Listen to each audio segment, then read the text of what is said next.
Olá, web espectador, com você, mais uma edição do Bola na Rede pela TV Itajubá, a TV que pega no seu celular.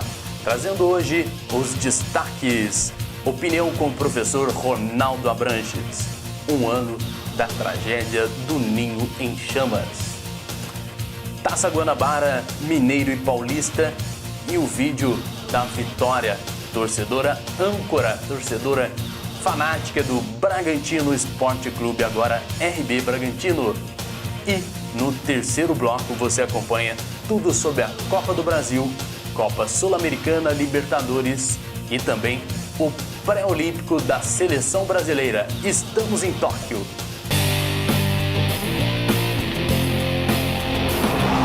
No ninho, os pássaros são protegidos das intempéries da natureza. Seu formato arquitetônico abraça os filhotes em um aconchego ergonômico sem igual. Ali, a mãe os cobre com suas asas, aquecendo das frias noites e protegendo-os dos famintos predadores. Ali, os pequenos pássaros ficam até que um dia a própria mãe os empurra para um primeiro temido e inesquecível voo para nunca mais voltar, penetrando aí no infinito dos ares e do destino. É impensável ter a imagem de um ninho em chamas, vendo vidas evaporarem como fumaças, sonhos se desfazendo e histórias chegando à sua última página. Assim aconteceu com os pequenos pássaros que lá estavam no ninho do urubu, por um sonho que durou pouco, que não se completou. Diz a Bíblia no livro de Deuteronômio, no capítulo 22, se encontrares no caminho, sobre uma árvore ou no chão, um ninho de uma ave, e a mãe posta sobre eles, não tome a mãe junto com seus filhotes. Deixe a mãe ir e leve apenas os filhotes. Esta citação bíblica busca preservar o sofrimento da mãe ao ver seus filhotes ou ovos serem arrancados do ninho. Mas não foi o que aconteceu com as mães dos 10 garotos mortos no centro de treinamento do Flamengo, não por acaso chamado Ninho do Urubu.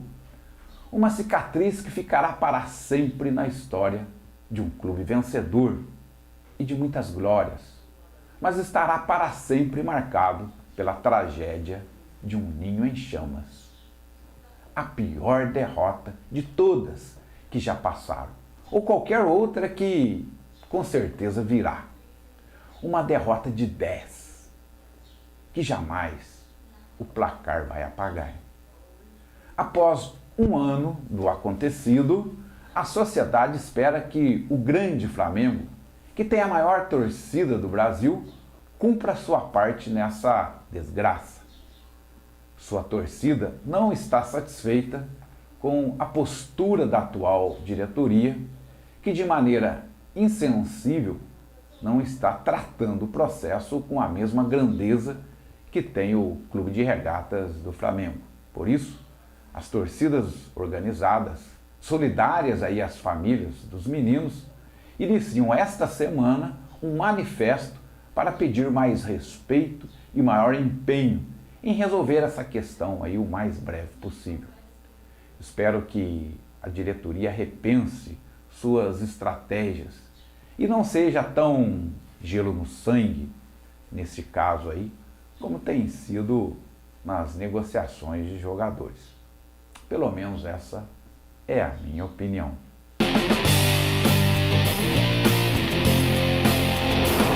Acompanhe agora tudo sobre os campeonatos Carioca, Paulista e também Campeonato Mineiro nessa rodada especial dos campeonatos estaduais. Professor, agora com a sua opinião, né? Nós já falamos, sendo mais direto um pouco nessa pergunta. Você acha que o Flamengo tem falhado, a diretoria tem falhado nessa questão do ninho? A gente viu que semana passada os pais, alguns foram no programa da Fátima Bernardes fazer lá o bate-papo com ela, né? O que você acha desse posicionamento da diretoria? Olha, já era esperado, né, que a diretoria teria uma postura no sentido assim de não ir no embalo da emoção e simplesmente, né, deixando fluir aí a questão aí financeira, o valor. Ela ia realmente, num processo judicial, brigar por um valor que seria um valor não justo, porque vida não tem preço. Então, nenhum valor iria realmente remunerar a perda, porque vida não tem valor. Foram 10 vidas. Então, eu até considero isso uma postura de uma empresa normal, no sentido assim de buscar realmente um valor que no Brasil seria considerado aí normal em termos de indenizações. Agora, a postura do Flamengo no sentido de relacionamento com a família, que eu reprovo totalmente. Eu acho que o Flamengo, mesmo judicialmente lá fazendo as suas defesas, propondo, né, os seus valores, deveria dar mais um suporte às famílias, ter um relacionamento mais amistoso. Sim. Essa atual diretoria tem sido até elogiada, principalmente nessas negociações, o do Gabigol ficou muito claro, e outras também. Essa diretoria é chamada gelo no sangue, são extremamente frios e tem tido um êxito muito grande nas negociações de jogadores. Essa questão dos meninos do Ninho é uma questão que aí eu não poderia ter tanta frieza assim. Eu acho que precisaria ser mais solidário, né? As famílias, tudo bem, as famílias estão na justiça contra o clube, mas estão buscando o direito deles. Eu acho que o Flamengo teria que ter realmente uma postura um pouco mais solidária, no sentido assim de estar mais juntos, talvez até facilitaria a negociação, mas do jeito que está realmente, de maneira muito fria, isolando, evitando, eu acho que até prorroga esse papel aí, esse processo, né? Então, precisa. A torcida do Flamengo, sensível a essa questão, essa semana vai ter um encontro lá no Rio. Todas as torcidas organizadas vão se encontrar para fazer um manifesto, ou seja, como pressão à diretoria para que ela se empenhe mais, né, seja mais solidária aí às famílias. Falando agora de coisa boa, a vitória do Flamengo sobre o Resende por 3-1, né? O Aleph da equipe do Resende abriu o placar. A gente já está acostumado com o Flamengo. O Resende foi lá no meio de semana, né? Perdeu e no sábado o Madureira. O Madureira. No Resende perdeu, começou perdendo por 1-0, virou para 3-0 com o Pedro, o Gabriel Barbosa e o Bruno Henrique fazendo aquele jogão. E depois o jogo contra a equipe do Madureira. O que você tem a falar do jogo contra o Madureira? Olha, fica claro, o Flamengo ainda, né, em preparação, né, o ritmo dos jogadores. E é impressionante como o Jorge Jesus é diferente, né, porque normalmente os técnicos iam deixar para colocar o jogador em campo, né, mais tempo, e ele está forçando. E fica claro ainda a falta de ritmo, mas também mostrando que o Flamengo é muito mais forte esse ano do que o ano passado, né, pelo banco. Veja que o banco do Flamengo, né, quando o técnico faz substituições, o time volta a crescer, né? Então, mostrando aí realmente o Flamengo será mais forte que o ano passado. A Taça Guanabara, né, chega então aí o seu quadrangular final, e é interessante que 2 dos grandes clubes fora do Campeonato Carioca, né, do Taça Guanabara, que é considerado um campeonato fraco, se comparado aí com o Paulista, muito mais fraco. E mesmo assim, Vasco e Botafogo fora, prejuízo financeiro, os clubes precisando, né, de receita, fica fora dessa. É muito preocupante, né, a situação do Botafogo e do Vasco, tendo dificuldade no Campeonato Carioca. Tudo bem que é o início de temporada, no Botafogo está chegando aí o Honda, o Botafogo precisa, né? Eu achei muito interessante o aeroporto lotado da torcida, né? recepcionando o Honda. A torcida do Botafogo precisa disso, né? Quanto tempo aí sem um ídolo. O Botafogo que foi extremamente importante na história do futebol brasileiro, né? Cedendo tantos jogadores que ficaram na história para a seleção brasileira, os grandes momentos da seleção brasileira lá, vários jogadores do Botafogo.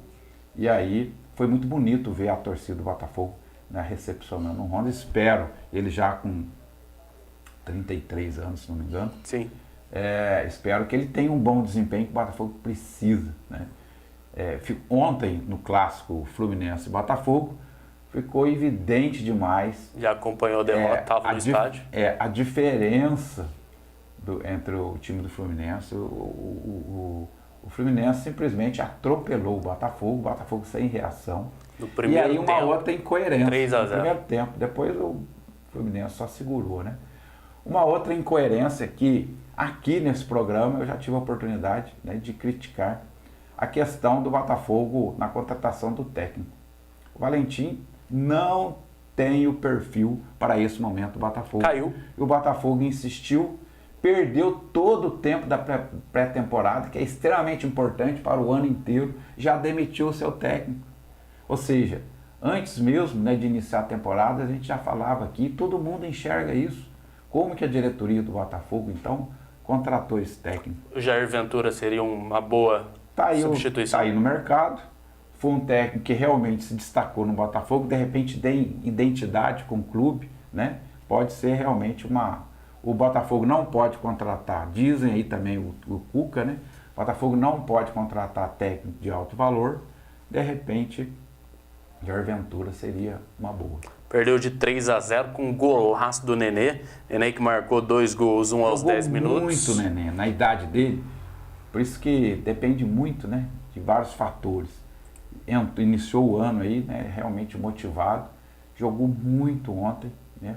E no final da temporada do ano passado, a gente já começava a imaginar, acho que o Nenê está na hora de parar. Não, veio, mostrou diferente, né? E aí ficou então aí o quadrangular, né? Ou seja, Fla-Flu no meio de semana, porque primeiro lugar de uma chave contra o segundo lugar, né, da outra chave. Grupo A contra o grupo B. Então, Fluminense, líder da chave dele, pega o Flamengo, que acabou sendo o vice, né? O Boa Vista foi o primeiro lugar no saldo de gols, 1 gol de diferença. Empataram em tudo, ficando um saldo de diferença. Então, o quadrangular Fla-Flu e o outro, o Boa Vista e o Volta Redonda.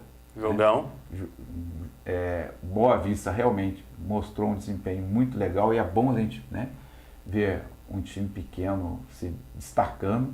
Boa Vista que nos últimos anos, aí de uma certa forma, tem conseguido uma colocação, né, boa no Campeonato Carioca. Volta Redonda é um time que eu particularmente sempre torci muito, né, adoro a cidade de Volta Redonda, já assisti muitos jogos do Flamengo lá em Volta Redonda, uma cidade muito boa, né, de se viver. E a gente fica então satisfeito de ter esses dois clubes pequenos, mas extremamente preocupado dos dois grandes estar fora desse momento. Lembrando que daqui a pouco a gente volta para falar, vou passar só o resultado aqui, o Vasco ganhou da Portuguesa por 3-2, daqui a pouco a gente volta para falar da Supercopa do Brasil, Supercopa que vai ser disputada entre Flamengo e Atlético Paranaense, os jogos da Copa do Brasil e também os jogos da Sul-Americana. Agora vamos passar para o Campeonato Mineiro. Professor, Campeonato Mineiro tivemos aí o Atlético e o RT e o clássico Cruzeiro e América. Atlético acabou ganhando por 1-0 da equipe do RT, já tinha jogado no meio de semana e perdido de 3-0 na Sul-Americana, veio com o time misto, acabou ganhando de 1-0 e o clássico Cruzeiro e América 1-1. Cruzeiro ficou aquém? O Cruzeiro está com um time novo, né, em início de temporada, está ajustando, por isso o campeonato regional, né, a gente tem falado aqui, é importante nesse aspecto, né, de preparar os clubes. Então houve um empate e acabou dando possibilidade aí do Atlético estar liderando, né, a tabela de classificação com 11 pontos, o Cruzeiro em segundo com 10. Mas o mais interessante que nos deixa assim bastante satisfeito Nesse momento do campeonato, o Caldense está em terceiro lugar, né? Um clube aqui do sul de Minas. Que ganhou do Boa Esporte. Ganhou do Boa, o Boa precisando emplacar, também com dificuldades esse ano, né? Mas está aí o Caldense em terceiro lugar. Que joga com o Atlético domingo às 4 da tarde. Atlético e Caldense, né? Lá em Belo Horizonte. Aí vamos ver a força do Caldense, muito difícil, né? Mas quem sabe tira aí, né? Consegue um pontinho aí diante do Galo. Diante do Galo, que hoje, segunda-feira, tem reunião marcada para quem? Diego Tardelli. Eu estava vendo aqui nos grupos, parece que o Tardelli voltou para o Sul só para pegar a azulzinha, a CTPS, Carteira de Trabalho, para poder assinar com o Galo. Ficou aquela novela parecida com a Avenida Brasil de 1000 capítulos. Parece que agora tem um retorno marcado para o Galo, o atacante Diego Tardelli, de 34 anos. 34 anos, não teve, ao voltar para o Brasil, não teve um bom desempenho, né, no Grêmio. Mas tem uma história fantástica no Atlético e de repente pode aí voltar aí ao cenário nacional. Mas queridíssimo pela torcida, diga-se de passagem. É uma história fantástica, tem uma grande identidade, né, com o clube, fez história. Quem sabe, vamos torcer para que ele tenha um bom desempenho, mas aí os seus 34 anos a gente sempre fica naquela.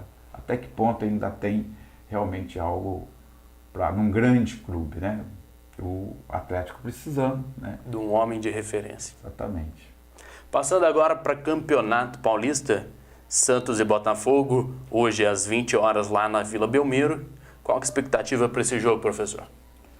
Então, o Campeonato Paulista está aí nessa fase, né? São, se não me engano, 12 rodadas. Esta é a 5ª rodada. Mas tem algumas chaves aí, né? Encaminhadas. A gente, como tem sido nos anos anteriores, os grandes clubes têm conseguido passar dessa fase. Classifica 2 em cada chave, né? São 4 clubes em cada chave. Então veja que o Santos, no grupo dele, né, tá na frente, tem esse jogo, pode ganhar 3 pontos e ficar em destaque. Mas eu vejo que no grupo A, por exemplo, o Santos tem tranquilidade para passar aí nesse grupo. Por enquanto o Santos tem 7 pontos, Ponte Preta 6, Água Santa 4, Oeste também 4. Vejo o grupo A. Vejo aí realmente o Santos com uma certa tranquilidade. O grupo B, que é o grupo do Palmeiras, o Santo André está em primeiro, o Palmeiras em segundo. Mas não vejo grande dificuldade. O Novo Horizontino está logo Palmeiras em segundo, que ganhou da 9. Ponte Preta de 1-0, né? Difícil, com dificuldade. Gol do William Bigode. Mas ganhou. E é impressionante o desempenho do William, né? Ficou aí no banco durante um bom tempo, né? Agora surgiu e é impressionante a movimentação e o que ele dá aí no ataque do Palmeiras. Eu acho que ele merece a titularidade, né? E pelo jeito o Vanderlei já está decidindo por isso. Santo André batendo São Paulo, hein, professor? Então, o São Paulo não consegue, né? É impressionante. Não dá canja, A gente colocou aqui que o São Paulo é uma incógnita, é uma interrogação, porque vários jogadores, o próprio técnico precisando de desempenho e parece que as coisas não vai, né? E aí mais essa derrota. E aí começa a complicar, porque o São Paulo no grupo C, ele está em terceiro lugar, né? Em primeiro lugar, a Inter de Limeira. Que ganhou do Corinthians de 1-0. Ganhou do Corinthians também. E a torcida ficou preocupada, né, com o time do Corinthians, que parece que estava deslanchando. Que perdeu também lá no Libertadores para o Guarani. A grande questão que assustou a torcida do Corinthians foi exatamente duas derrotas consecutivas. E o grande drama, né, que existe é essa fase da Libertadores, né? Quando o Corinthians saiu na fase da pré, foi aí foi uma polêmica, uma questão, e a torcida está traumatizada. Então, o Corinthians realmente precisa, né, no próximo jogo, com o Guarani, né, do Paraguai. Naquele ano que saiu na pré-Libertadores foi para a equipe do Tolima, né? Isso, ficou na história e vai ficar na história. Então, a torcida tensa, né, com esse momento, mas eu vejo que o Corinthians tem condição de passar, mas deixou a torcida insegura, principalmente com essa derrota também no Campeonato Paulista. Então, na chave do Corinthians, que é o grupo D, né, o Guarani está em primeiro lugar, com 8 pontos, e o Corinthians em segundo lugar. Em terceiro, o Bragantino. Então, essa é uma chave perigosa. Por quê? Embora o Bragantino, realmente, o desempenho dele não foi aquele, né, esperado ainda, também um time em formação, é uma ameaça. Então, veja que... Joga na quinta com o Oeste. Exatamente. É um time que a gente sabe que vai gerar aí dificuldades. Como classifica 2, nós temos o Guarani, né, em primeiro lugar, Corinthians em segundo e o Bragantino em terceiro. Embora o Bragantino está apenas com 5 pontos, mas é uma ameaça. Então, torcida do Corinthians aí assustada aí com esse momento aí do campeonato. Mas estamos aí na metade dessa fase, ou seja, muita bola a ser rolada aí, né? Então, acredito eu que os grandes vão acabar chegando e todos eles se classificando. Falando agora um pouquinho de Bragantino, confira ao vivo aí o que disse a torcedora do Bragantino, torcedora referência. A Vitória é uma torcedora que tem toda uma história, a família dela, são gerações que tem esse histórico, né, do Bragantino. Ela mora em frente ao estádio do Bragantino, então os avós, os pais, e agora vem essa geração que vibra, que realmente muito fanática, que acompanha e está nesse momento mágico, né? A torcida do Bragantino, embora ela mesma vai colocar aí, na entrevista que nós fizemos com ela, essa questão de, ao mesmo tempo que é muito bom, eles, de uma certa forma, estão sentindo mudar o logo do clube, porque aí entrou uma grande empresa, a Red Bull, e aí essas mudanças deixam eles um pouco, né, mais estão aí com muita expectativa, né, nesse momento. Vamos então ouvir a Vitória. Olá, meu nome é Vitória, eu sou de Bragança Paulista, sou torcedora do Bragantino, atualmente Red Bull Bragantino. Torço pro Braga desde criancinha, incentivada pelo meu pai, que também foi incentivado pelo meu avô. E basicamente Braga tem muita tradição, ele foi campeão paulista em 90, vice-campeão brasileiro em 91 e tem realmente muita história. Depois dessa década do auge, a gente passou por algumas decaídas, vivemos aí a Série C do Brasileiro, vivemos por muito tempo a Série B do Brasileiro e também tivemos passagens na Série B do Paulista. Atualmente estamos na A do Paulista e retornamos ao momento de auge no ano passado, após a parceria com o Red Bull, porque após esse momento voltamos à elite do futebol brasileiro, fomos campeões da Série B e estamos de volta ao Campeonato Brasileiro da Série A. Essa parceria foi de extrema positividade para o time, principalmente no lado econômico, porque o Braga passava por algumas dificuldades nesse âmbito, tinha aí jogadores com salários atrasados, funcionários, e após essa parceria, a situação econômica foi restabelecida e pudemos aí dar andamento aos projetos do time. O Red Bull investiu bastante dinheiro, então temos pretensões de reformar o nosso estádio. O Red Bull trouxe aí o projeto de transformar o estádio em uma arena, que está previsto para ter sua finalização em meados de 2022 ou mais. Por enquanto estão fazendo pequenas reformas no estádio para que a gente comporte o Campeonato Paulista que a gente está jogando e o Campeonato Brasileiro daqui mais para frente. Além disso tudo, no âmbito do futebol, o Red Bull trocou 90% do elenco, alguns jogadores permaneceram, como Alex Alves, que hoje é o segundo goleiro do Bragantino, mas a maioria o Red Bull trouxe novos jogadores e realmente a qualidade dos jogos do Bragantino realmente melhoraram, o que fez com que a torcida retornasse ao estádio, o que não acontecia há muito tempo. Muitos jogos na Série C do Brasileiro, B do Brasileiro, iam no estádio 300, 400 pessoas, quando iam 1000 eram muitas. E hoje o estádio realmente lota ou chega quase a lotação máxima em quase todos os jogos. Então é realmente muito positivo.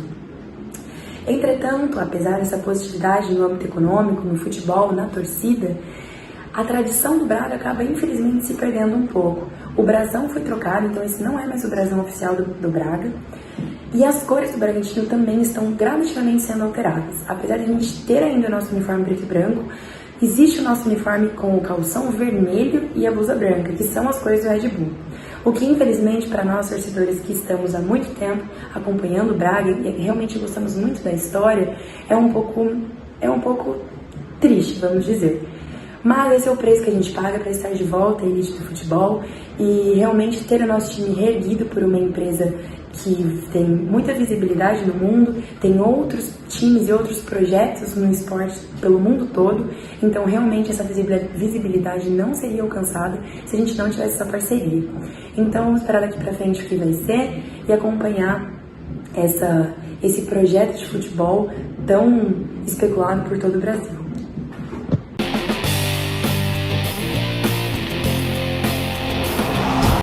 Voltamos agora com os principais campeonatos do Brasil em âmbito nacional, a Copa do Brasil, Libertadores e também falando um pouquinho sobre o pré-olímpico Brasil em Tóquio.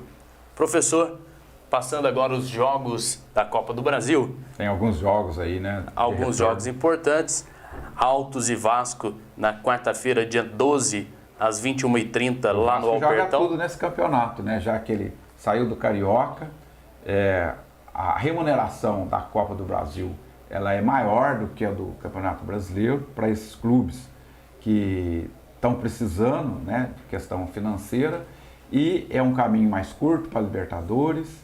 Além do mais, a Copa do Brasil, o estilo, né, como é mata-mata, esse estilo acaba ajudando alguns clubes que jogam muito mais pelo resultado, né? Por isso que na Copa do Brasil, se a gente olhar o retrospecto, vários clubes pequenos chegaram a finais do campeonato.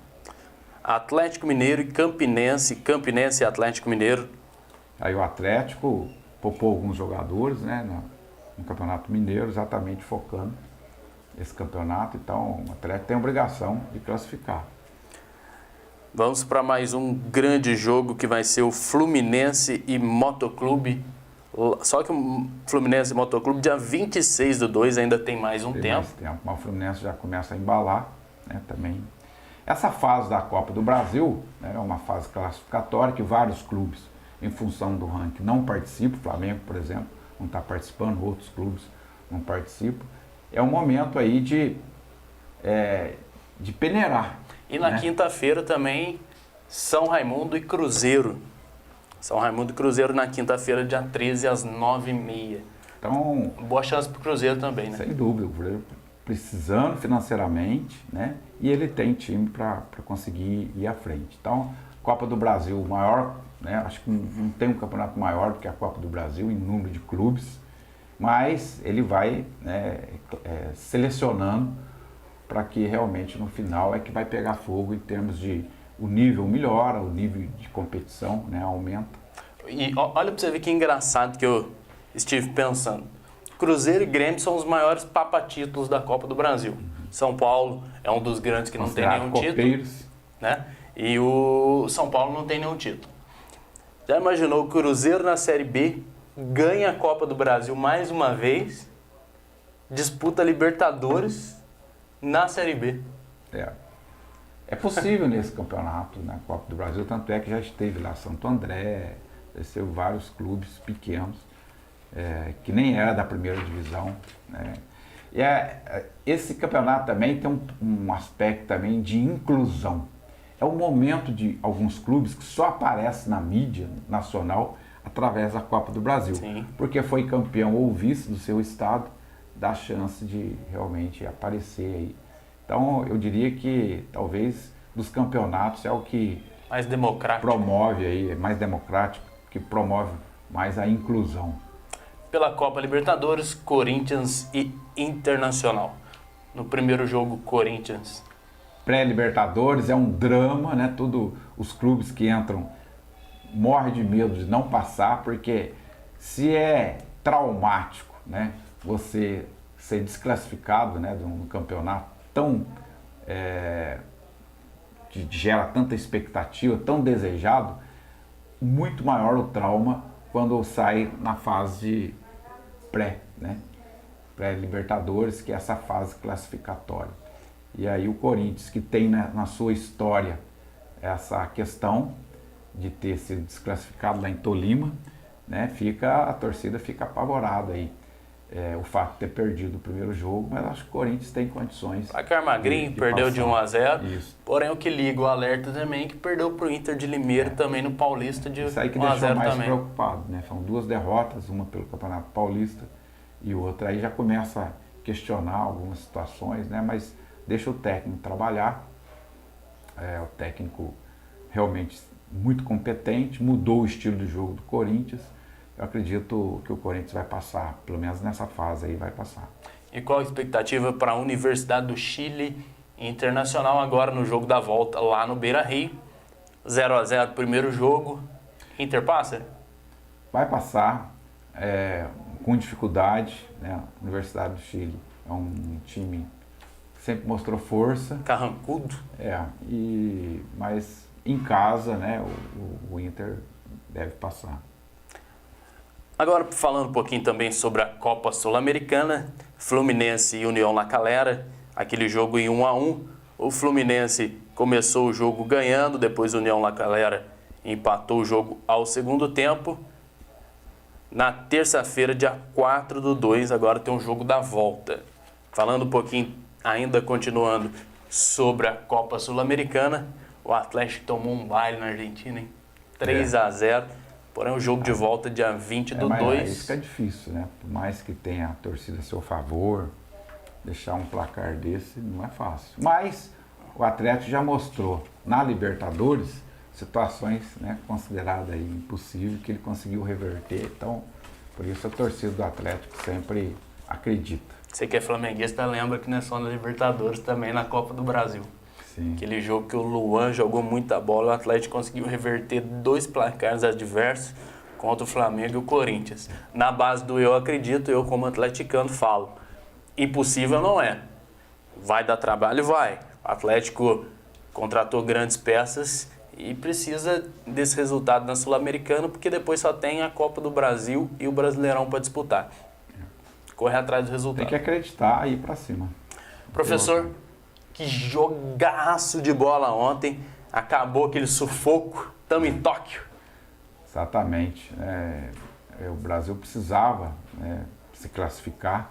Classificava somente 2, aqui a América do Sul. A Argentina, né, nosso grande aí, rival, já classificado, que realmente teve um grande desempenho. Embora ontem, eu acho que pesou muito. Né? Eu não vou tirar os méritos do Brasil, não, que esse time do Brasil é extremamente qualificado. Mas eu não vou tirar os méritos do Brasil, mas que a Argentina tirou o pé nesse jogo. O jogo para a Argentina era amistoso, porque ela já tinha garantido, né, a liderança, ou seja, o título aí do pré-olímpico. Mas o Brasil, no início, assustou a gente um pouco, né?